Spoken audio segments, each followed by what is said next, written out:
Again, so what we gotta do is you gotta take the factory piece right here out. In order to do that, you gotta take a screwdriver and pop it right here first. So I'll try to hold that open while I try to pop this out real quick.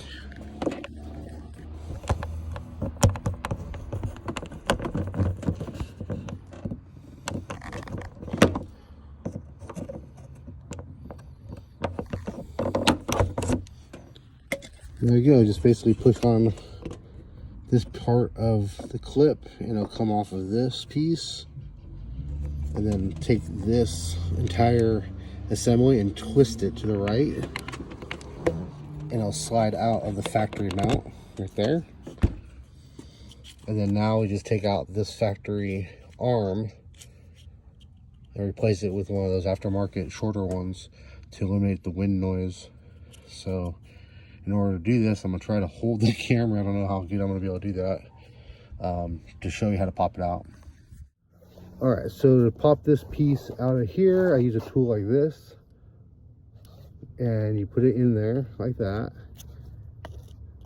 You just kind of gently pull it, and then you take this piece, and well, there it went, and just basically pull it out, and it comes off. And then you're gonna want to put this one in the same way. So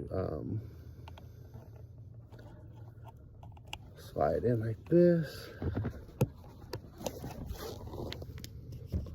and there you go. Simple. Now to install it, reverse direction like we did before. Slide that in here, twist it, and then take this clip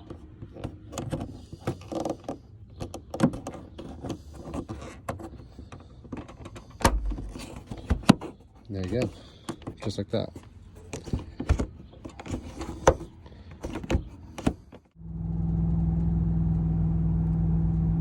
Definitely improved the wind noise.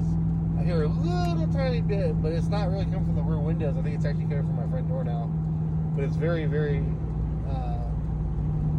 quiet compared to what it was. I mean, it was super loud, that wind noise in the back. Annoying.